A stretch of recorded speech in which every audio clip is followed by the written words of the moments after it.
सांगली महापालिका आयुक्तांनी सोशल मीडियावर नव्हे तर नागरिकांच्या प्रश्नांना लेखी उत्तर द्यावे. वाढीव घरपट्टी विरोधी कृती समितीचे खुले आव्हान.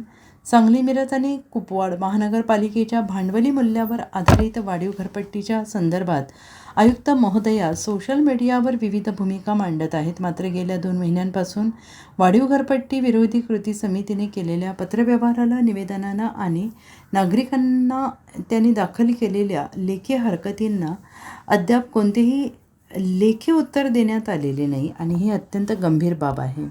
हरकती दाखल करण्याच्या कालावधीत नागरिकांना कोणताही समाधानकारक प्रतिसाद देण्यात आलेला नाही.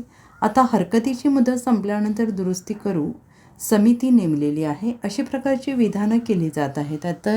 तर प्रत्यक्षात चुका झाल्या असतील आणि त्या दुरुस्त कराव्याच लागणार असतील तर घाईघाईने वाढीव घरपट्टीची बिले वाटप करण्याची गरज काय, याचा जाहीर खुलासा आयुक्त महोदयांनी नागरिकांसमोर करावा.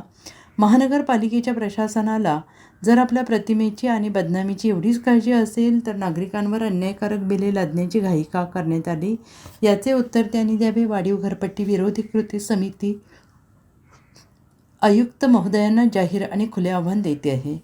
कोणत्याही खुल्या व्यासपीठावर नागरिक प्रसारमाध्यमांच्या उपस्थितीत चर्चा आयोजित करण्यात यावी. भांडवली मूल्यावर आधारित घरपट्टी आकारणीमध्ये कोणत्या कायदेशीर आणि प्रशासकीय त्रुटी झाल्या आहेत, तसेच नागरिकांच्या हरकतींकडे कशा प्रकारे दुर्लक्ष करण्यात आलं आहे, याबाबत आम्ही सर्व कायदेशीर बाबी पुराव्यासह मांडण्यास तयार आहोत. नागरिकांच्या प्रश्नांना सोशल मीडियावर उत्तरे देण्याऐवजी त्यांच्या लेखी हरकतींना लेखी उत्तर देणे आणि प्रशासनाची भूमिका पारदर्शकपणे मांडणे हीच लोकशाहीची अपेक्षा असल्याचं सांगण्यात येत आहे. Bureau report, SPN Marathi, Sangli.